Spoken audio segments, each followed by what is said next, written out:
Well, hey, what's up, everyone? Welcome back to another episode of the Amazing Seller Podcast. This is episode number 284, and today I am fired up because we are going to be talking about everything that went down at our TAS Breakthrough live event in Phoenix, Arizona. And I'm doing this intro with my good friend on here right now because he's going to help me, is Chris Schaefer. And we are going to dive into the takeaways, everything that we kind of took away, but then what the conversations were happening and some of the hot seats that we discussed. So Chris Schaefer, are you fired up still from this event?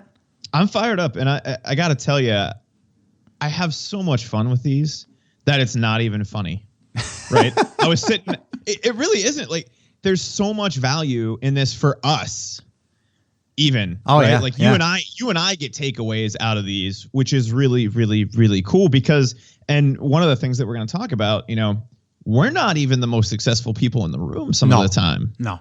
And the fact that we can get together and have the conversations that we have, we had both Saturday and kind of the stuff that we dove into Sunday as well in the second day of the event, are just absolutely amazing. You know, you get different perspectives on everything, which is, Scott, one of the things that you talk about all the time, right? Is surrounding yourself with like-minded people, Definitely, but never wanting to be the smartest person in the room. Yeah. Yeah. No, right? I couldn't agree more. I mean, it's 100% true. That's exactly how I feel at these events. Yeah, you know, the thing is, you know, I didn't know what to expect. And you always get a little bit nervous, right? Because you're doing this event, you're hoping people are going to walk away with value. You want to hear feedback, you want to hear honest feedback, but you're hoping that's going to be good. And we really, you know, wanted to make sure that everyone walked away with some actionable stuff. Because I'm a big fan of, you know, going to an event, but then walking away with a notebook full of stuff that you want to go ahead and start implementing. And I have a notebook with stuff that I want to take action on. And I know you do too. We have, stuff within the Amazon space, stuff externally, and then also with TAS now that we've gotten feedback from people as far as what they want and what they need. So, I mean, there's just so much stuff that we took away, not to mention the people. Like, and I just said this, I forget who I was talking to. Maybe I was just talking to my wife about it. I says, now that I was able to sit down again with some of these people that are repeat Breakthrough Live attendees, you know, like the Armstrongs, and being able to sit down around a campfire at night and just really just talk about life, not just business, and see the inner workings of what makes a successful person successful. Because a lot of times it's not necessarily the business, it's the mindset. And that's really what I took away. I mean, those, like I said, those fireside chats, if you will, but they were really fireside. They were like we were sitting around a fire. It was a literal fireside chat. It really, really was.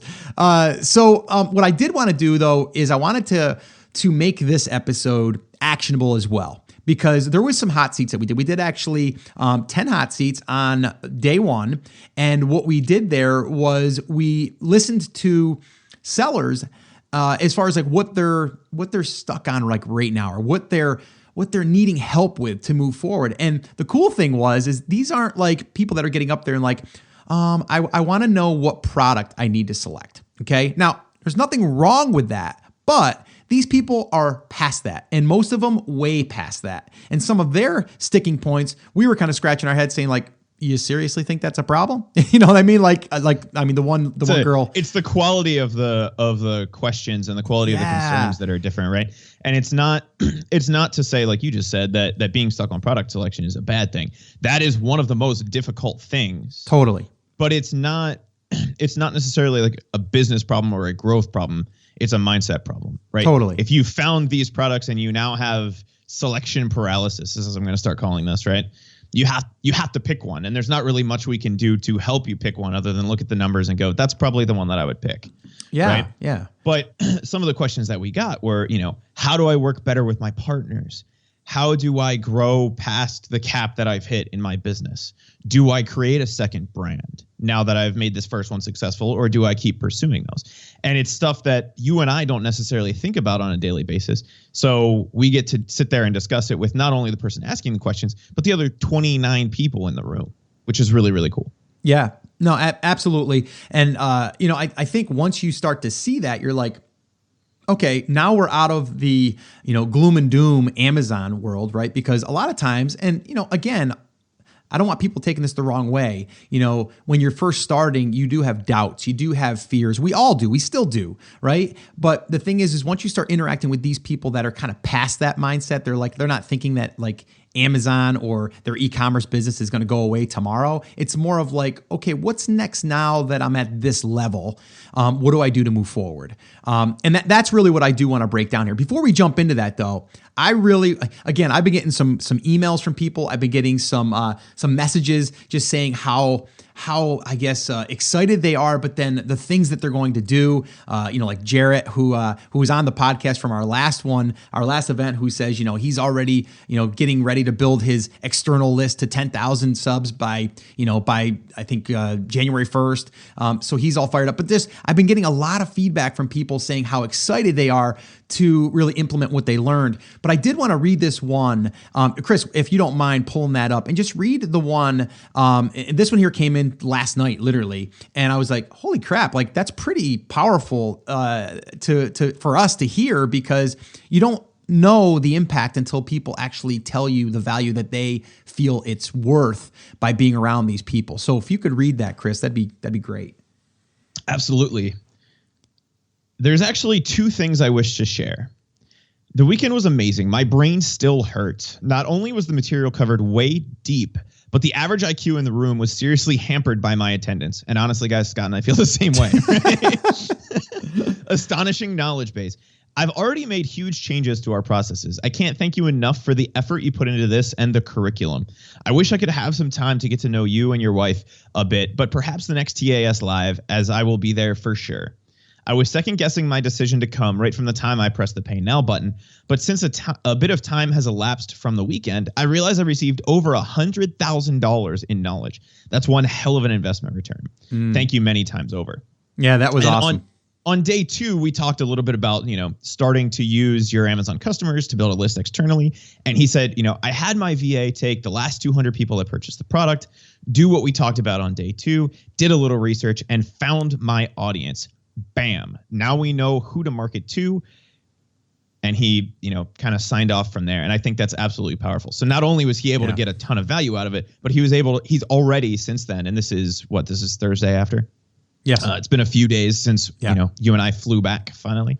And our voices he's been came able back. to take that and start to apply that already, which is really, really, really cool. Yeah. And I just said our voices finally came back too, because I didn't think I was going to make it through day 2, because day 1 we were speaking, but then we also were doing a lot of conversations and stuff, either during or after. And then day 2, we made it through that. But then on what was it, Monday, I did a little sightseeing and my voice was shot. So mine is back, yours is coming back, so we're good there. But yeah, I agree. And the cool thing about this is, he took what he learned and then he instantly immediately went out there and implemented it. And he's already got an action plan. And I guess that's the point that I really want to make here, is that when you go out there and you learn something and not just consume it and you take action, you will get results. Now, are his results going to be exactly as he plans? Probably not, but he will get results. All right. So I just want to say, the big takeaway that I got really is that the people that are coming to this little mastermind, if you will, less than 30 people, 30 or less people, right, in a room, it's so powerful. And I had so many people say how powerful that is. But these are action takers. These are people that already have launched products. These people have already been through the process and they're just thinking how to grow. Right? So there's a different mindset there. And when you get that mindset, it makes you start to think a little bit bigger. I mean, we had people in the room that were doing $200,000 a month. We had people that were in the room that were doing $80,000 a month. We had people that were in the room that were doing $100,000 a month, $45,000 a month. They're doing some serious numbers. And I mean, we had someone in the hot seat that was, and we'll talk about him in a second, but that was doing $200,000 a month in revenue and he had sticking points. And a lot of it was mental blocks. And we'll talk about that. But you know what I mean? There's people in the room that are not thinking that they are the smartest in the room because they have their own set of struggles. So it doesn't really matter where you are in the process. Understand, at least for me, I like to think about how I can grow. How can I listen to someone else's story and then start thinking to myself, how can I adapt this to my business? And a lot of times people don't do that. I'll be sitting there thinking about how can I make this work for my business, right? Not just, okay, that worked for him, but it won't work for me. Do you find that too, Chris? I do. And not just while we're sitting there, but even while we're thinking, like, I know during the Q&A portion, Ty asked a question about PPC, right? Ty, the PPC guy, asked a question about PPC. Yeah. And it makes you think through these things in a different way just because of the types of questions and the types of problems that come up. And so you're forced to think about how those things apply in your business, not just for us, but for everybody that's there as well, right? Yeah. You know what? Let's, this wasn't planned, but let's do that. Do you remember the question on Ty's question? Tyrone, that is, by the way. Do you remember his question? I'm sure I'm going to butcher it. It was something along the lines of, one of the things that we always talk about is, the way that you rank in search in Amazon is through sales, and that's influenced by conversion rate. So his question was something along the lines of, if you could pay a penny per click in PPC and convert at a 1% rate, would you do it? Right. Because, your conversion rate is going to be affected by that. Exactly. Right? Most of us are converting between 15 and 20%. So in theory, that drags your conversion rate down. And I gave the answer that I know you hate, but I always try to justify it. And I said, it depends. Yep. And for me, and again, I was thinking through this on the fly. For me, it depends because what I care about is not necessarily whether or not that affects my overall conversion rate, which I think it might. At 100 sessions, it may or may not.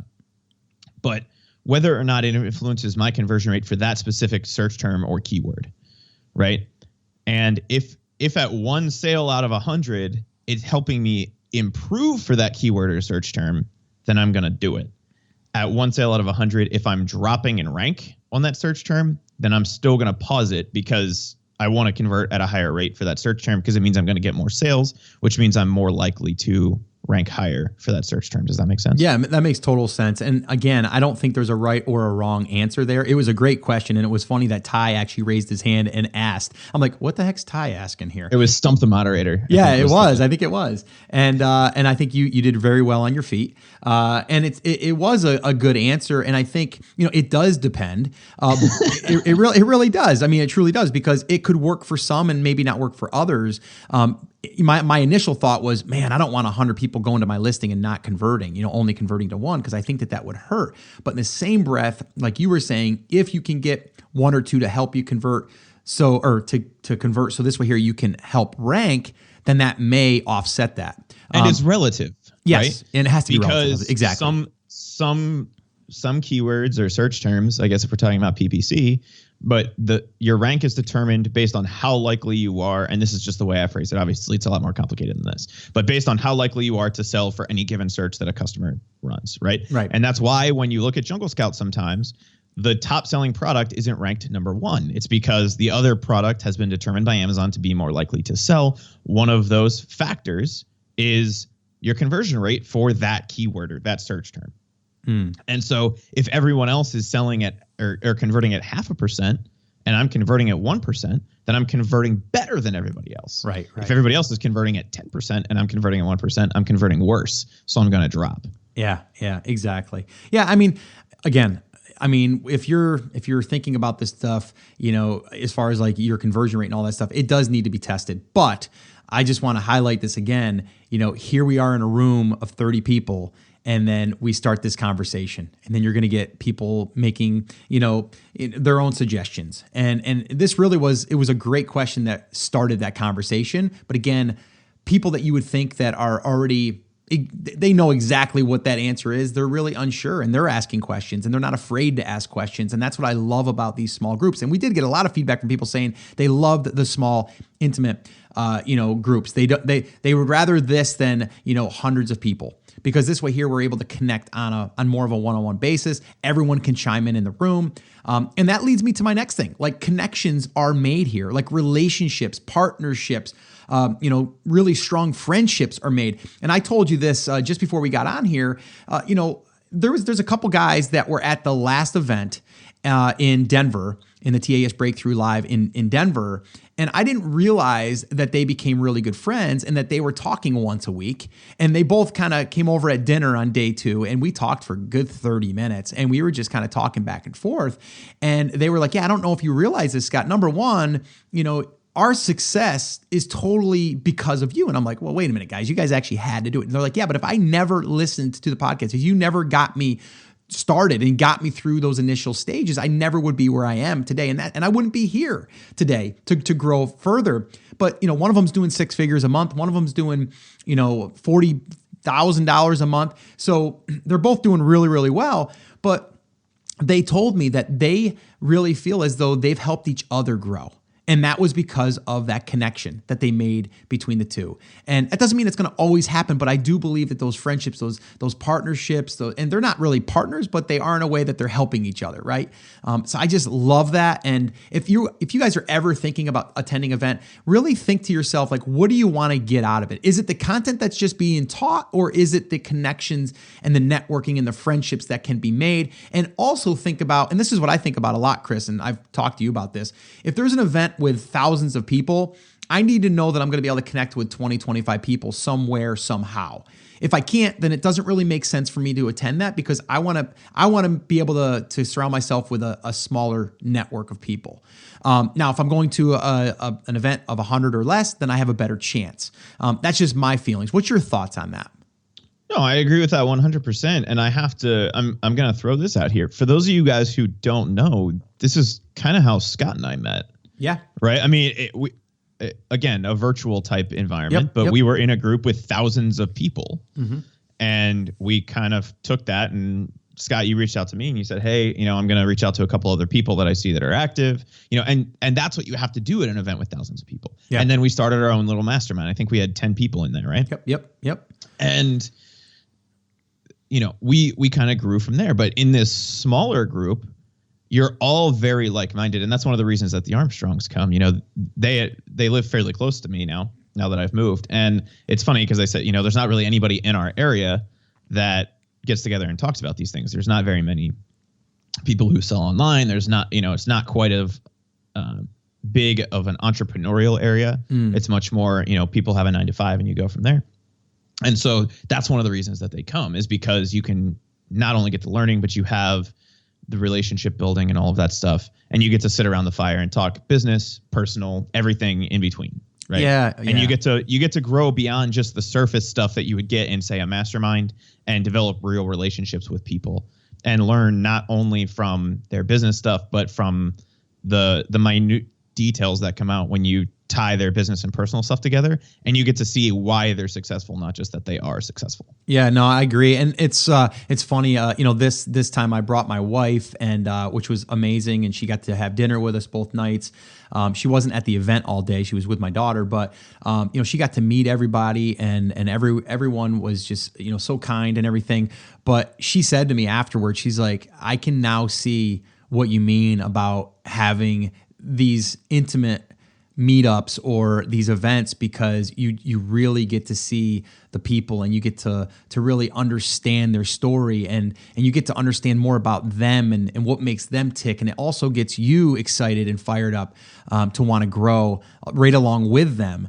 And she really seen that, and she kind of highlighted that back to me. And I'm so glad that she did, because sometimes you don't understand it unless you're there. She sat there and talked at dinner with Ty Roney for probably 25 minutes straight. And they just talk about life, family, just all of that stuff. And it was really awesome. And again, I just think people need to understand that whether this is online or at an event, there's ways for you to reach out and connect yourself with like-minded people. And I think that's your little immediate support group. And when you have that little group, it helps you to grow. It helps you to get through those tough times. And it's just something I think is really, really powerful. And whether you attend one of our upcoming events or someone else's, just evaluate it at what you want to receive from it, other than just the content being taught. That to me is a bonus in a sense. Yes, you're going there to learn. And you're going there to grow, but ultimately it's the people that are going to be there that's going to make it really, really valuable. So let's jump into, and I'm sure we'll have other little tidbits here we can throw in there as we go through these stories. But I did want to kind of highlight 3 of the hot seats. One of the hot seats was, and I'm not going to mention names in here either because we haven't talked to these people about sharing, but I can at least share kind of like the gist of the story. But this one here was from, and again, it's funny how now that I've went to this event, I can see the people that I've attracted, and they're a lot like me. And I've always heard that, but I never really believed it. But it's so true.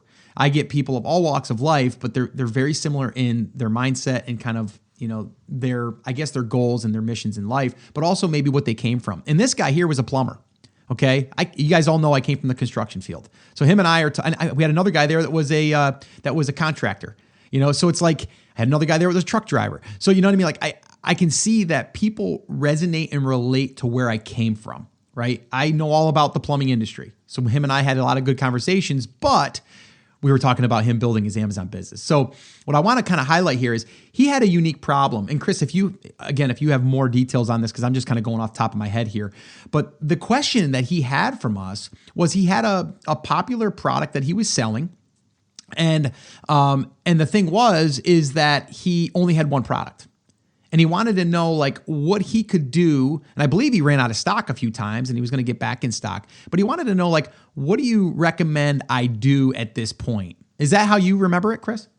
Yeah. And it kind of boiled down to, do I go broad or do I kind of broaden out my niche a little bit? Yes. Or do I go deep? Yes. Yeah. And I think what we were talking about there was, there's only so far you can go maybe with that one product. And again, let's kind of go back to the vacuum, right? If we talk about a vacuum and you sell a filter for that Dyson, well, there's also Hoover that has filters.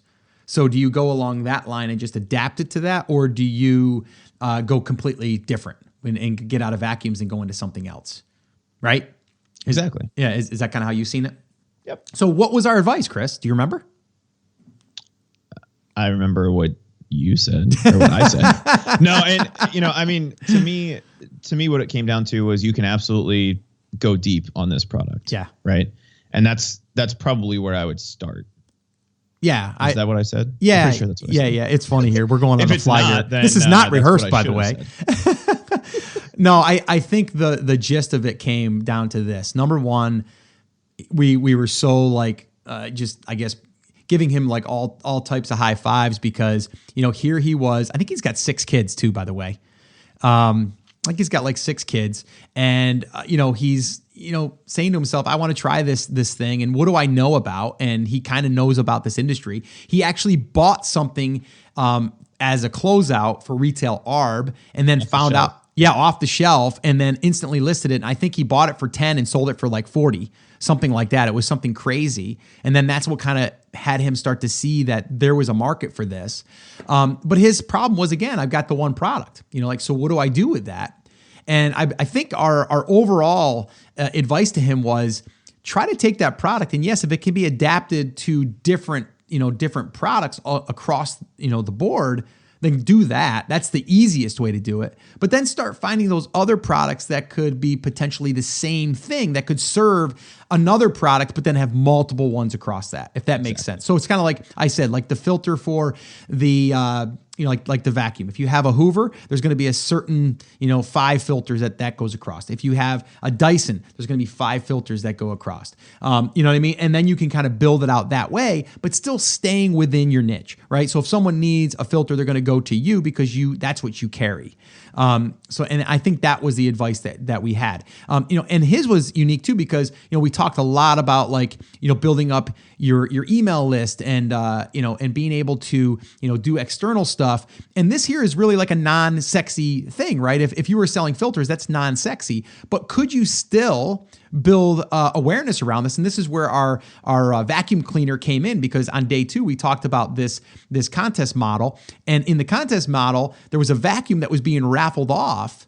Someone was doing a giveaway and they had like 30,000 entries. But then you would say to yourself, well, I don't sell vacuums. Yeah, but you sell the filter that goes along with that vacuum. So if someone won that vacuum, they're interested in that filter. And if people are wanting to buy that vacuum, they may be a diehard Dyson person and they're going to need filters for that in the future. So then you can follow up with that. So again, just to kind of wrap around the idea of this is a non-sexy product maybe that he's selling, but there's still ways that you can build out around that. Does that make sense, Chris?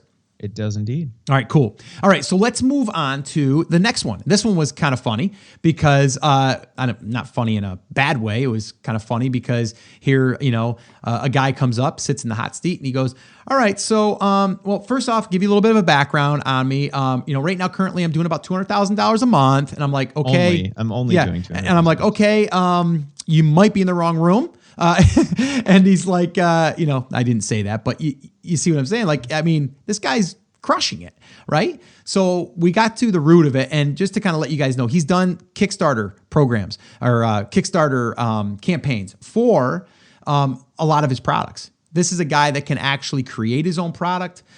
He's created products from scratch. So he's got a pretty unique skill set, okay? But his thing was his Kickstarters have not been that successful in his eyes. Chris, why don't you talk a little bit about that? Right. And so basically what he said was, I want to run a top Kickstarter campaign. I don't think mine are being successful. What do you have any advice? Because for those of you guys who don't know, and Scott, you and I talked about this, my team has actually helped people run Kickstarter campaigns. It's not an easy process. You don't just put it up and make money. There's actually a lot of marketing involved in raising that money. So he said, do you have any tips or tricks to help me do better on Kickstarter? We said, what are you doing on Kickstarter? And he said, are you not getting the campaigns funded? No, they're at least getting funded, and it more than pays for production. I just want to be able to hit like the $1 million campaign or this insane level of success on Kickstarter, like the 1%, the people like the Pebble watches who just go absolutely viral, and everybody and their brother wants the thing.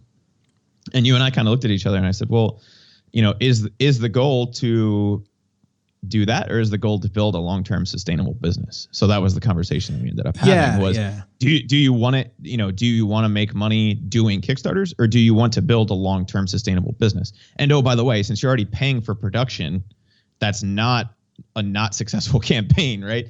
To get this product done, it's costing you nothing out of pocket. So even if you never sold one, you would at least be break even, right? Yeah. Okay. Yeah. So you're getting your production paid for, you're getting all of the customization done in advance. You have a completely unique product when you go to launch it, and you have a list of people to market it to that can potentially buy it again or share with their friends or do any of those kinds of things.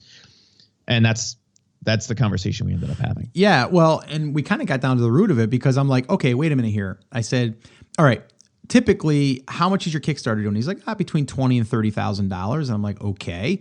And that pays for your first run, and it does the mold, it does all the stuff that you're doing, but you want to get to that, you want to get to that one that does $1 million. And I said, so is this about you having that trophy of saying that I did $1 million in a Kickstarter? And he shook his head. He goes, yeah, it is kind of.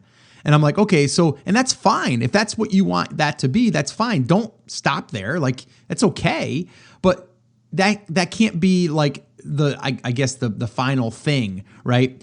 I think what you need to do is work on building out your business right now that's doing 200,000 and continually add to that, because that is long-term. Not to mention, if it's getting to like, the $1 million payday, well, if you're at $200,000 now, depending on what your profit margin is and your netting, you can sell off that and get your $1 million, right? Because you're going to get 20 to 30x your net value.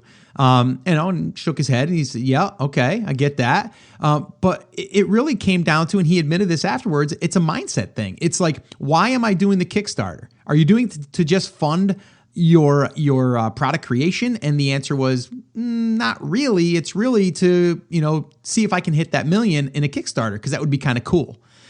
Because at this point, doing $200,000 a month, his feet aren't to the fire, right? He's doing now what's fun to him, which is cool, right? But in the same breath, you may be trying to go after something that's going to be really, really hard to hit, but it's okay because it's going to drive you. And if you hit that $1 million on Kickstarter, then that's awesome. But then you're also going to be able to take that product and then start selling it on your platform and Amazon and any other ones that you want to. And you have a really kick butt product. But what I was, I guess what I took away from this was, wow, here's a guy that's doing 200,000. You would think that he's like, okay, I made it. His hands up in the air. And he's like, yes, I'm rocking it.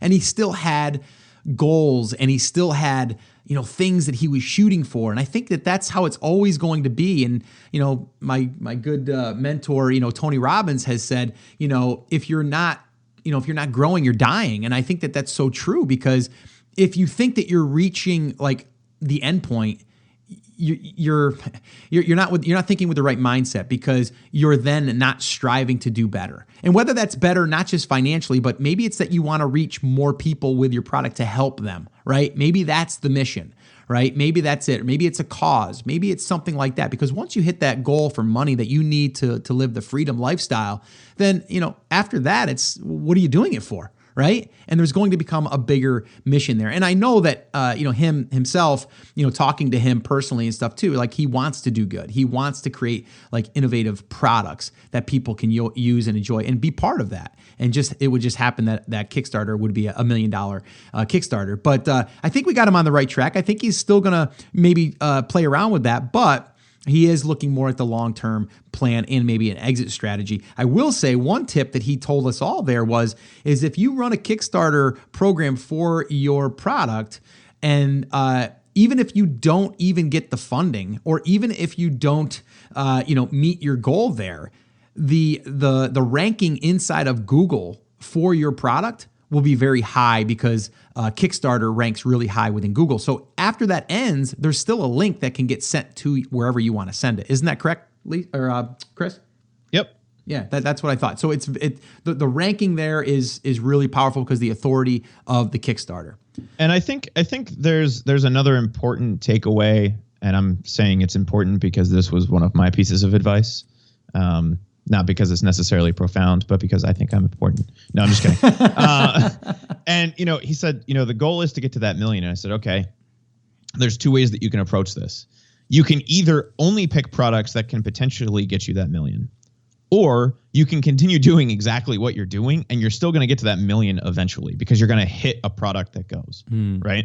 But it's the same thing. And I think this applies to everybody that's listening in terms of Amazon product selection. When you're not looking at doing Kickstarter and adding in that whole layer of stuff, you don't want to only look for home run products.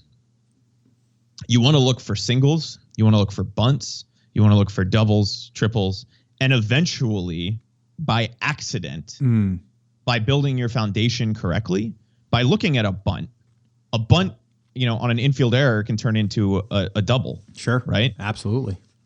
A double based on an outfield error can turn into an in-the-park home run. It happens all the time. I've seen it happen.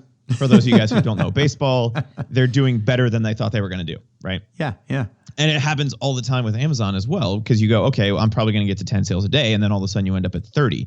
That, to me, is taking a single or a double and turning it into a triple or a home run. And so the same thing can happen on Kickstarter. Just the run-of-the-mill products that you don't necessarily know are going to do that well can get you to that $500,000 million campaign, because it's something that everybody needs. Yeah. No, I agree. And the other thing that I guess that I would say for the takeaway that I took away with him is that he just basically says, I love creating brand new products. Like, he enjoys the design. He enjoys finding a flaw in something and then making it better. So he just enjoys doing that, right? So that's like his thing. So keep doing that, right? Like, why not? Like, you have a huge advantage being able to do that. So that would be the takeaway for anyone else. If you enjoy doing something and it can then in turn help your business grow, then don't stop doing it. Do it. Have fun with it.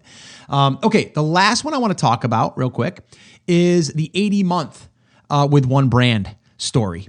And this one here is pretty interesting. I think I forget how many SKUs she has. It's a lot. I know it's a lot of SKUs. It's 2 hands full, yeah. Yeah, it's quite a few SKUs, okay? And each SKU might only be doing 4, 5, 6 units a day, okay? But she's getting to 80,000 a month by using that model, okay? And she's got one brand built right now, and she's doing about 80,000, and she feels she has everything optimized. She feels as though, it's pretty much running on autopilot for the most part with, the normal stuff to maintain that. So the question was, should I start a new brand or continue to grow the one I have? And Chris, what was your response? Do you remember? I believe it was continue growing the one that you have. Yes, it was. And yes, it was. And here's my thoughts behind it. And then I want you to kind of talk a little bit about your thoughts. But what my thoughts were is like, okay, so you have a brand that's doing, $80K a month, and you have multiple SKUs, and they're all doing, maybe 3 to 5 units a day, some maybe 6 here and there. If we can take the top performers, the ones that might only be, or even the ones that aren't performing as good as you think, but you can bump them by 2 or 3 sales per day across your SKUs, that's going to take that 80 and maybe push it to 90. Okay? Right. Because you already have the groundwork done, right? You say you've already optimized it, which I still say that you can probably take some of those ones that might not be converting as high and maybe bump them up a little bit. However you do that. I mean, with that many SKUs, it's going to be hard to do them all at once. So that's why I would pick a few that you felt you could bump, and this is what we had told her, and I would focus on that versus starting from scratch. And we asked her, we said, do you have anything in mind for the second brand if you were to launch? She goes, no, not really. Just thinking I just would start over again. And I think the goal was to basically take it to 100K. Yeah, right? yeah. It was to take it up 20K a month. And one of the other things that was said during this hot seat was, all my stuff is optimized. And that gives me kind of a guttural response of, no, it's not. Every single time people say that, they may be right, they may not be, right? But we have to have the data to know that. And so the first thing that we said was, well, make sure you split test your listings, right? Use a service like a Splitly or something, even if you just do it in Excel yourself, to double check that. Because while we always think that our copy is good and our photos are good, if we can improve that by 1 sale a day by trying something that we're not trying now, it's worth the time and effort to set up those tests. And honestly, it doesn't take much time or effort to set those up and let them run in the background, and then let the numbers tell us whether we were right the first time or we're right now. And you will be shocked at what can happen in your business when you start doing even just basic split testing, just testing that main image and see what happens. Yep. Main image, price. That's the 2 that I would do that we talked about there at the event as well. And I kind of want to go back to this. So let's just say, I think this was the other thing that we had said, like, okay, like, I think she's only been doing this for like, I don't know, a little over a year, maybe a year and a half, which is pretty awesome. And we all gave her a huge applause because it's really awesome. But the other thing that we said was, okay, do you have an email list?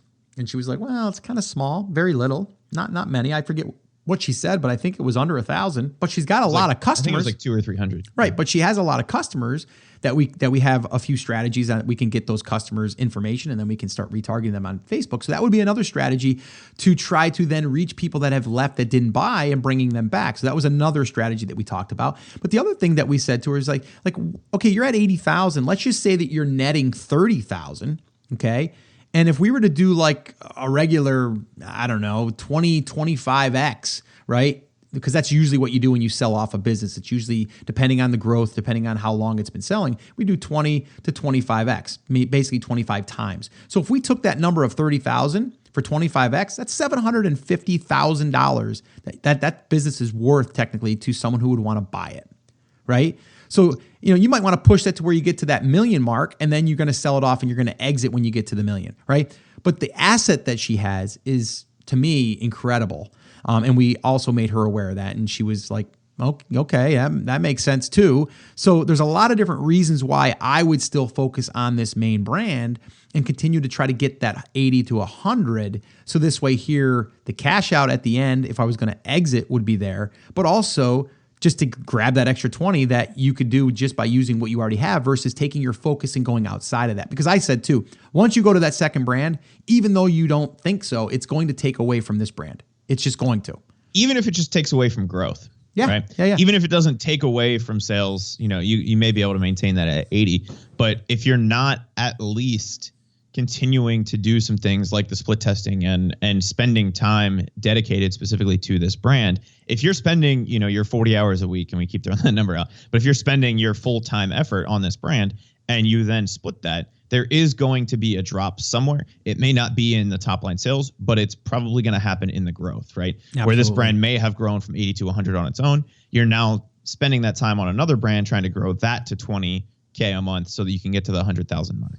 Yeah, no, absolutely. Agree 125%. I think, what we really, I think, realized and what she realized is that, she still has potential there to grow that, even though she thinks she's maxed out. And we may all think that, but there's ways, if you're not externally retargeting people that land on a certain page in Facebook, you have not reached your max.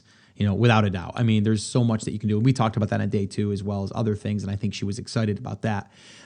So that was the advice we gave there. So those are like 3 examples, guys. I mean, of like, people that are still willing to learn, are still willing to ask questions and not saying, well, I'm doing 80K. I know everything.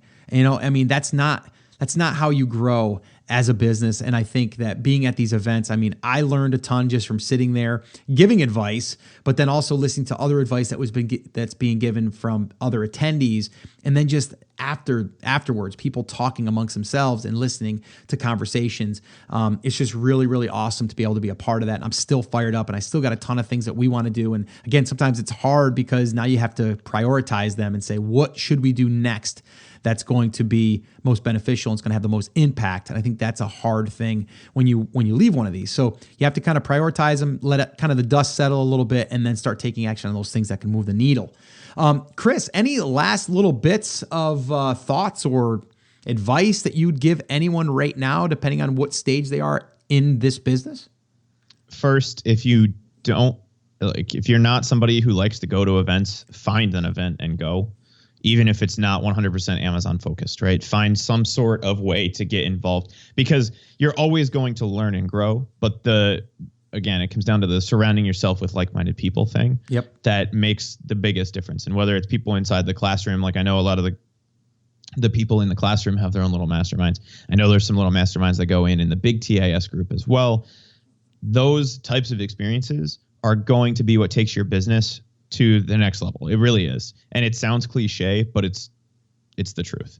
Yeah, no, I agree. And I think anyone out there listening right now, understand that, you're at a certain part of the journey, and it's just, you got to constantly be growing, and you have to be consuming. And I say this all the time, consuming, but if you consume and you don't do, meaning take action, you're not going to be able to see any of the results. So you have to get out there and take action on what you're learning. It's really, really important. And sometimes you got to tune other things out. Sometimes you have to, not open your email for a week so you can go ahead and stay focused. I mean, on anyone that you're following or anyone that you're getting advice from, including myself. Like if I'm distracting you, just put your head down and start working. Right? I mean, I think that's really, really critical. So guys, that's pretty much going to wrap it up. I will remind you guys on the show notes to this episode, and the transcripts can be found at theamazingseller.com/284. And you can find all of those there. The other thing I'll remind you guys, if you guys are brand new and you guys want to attend one of our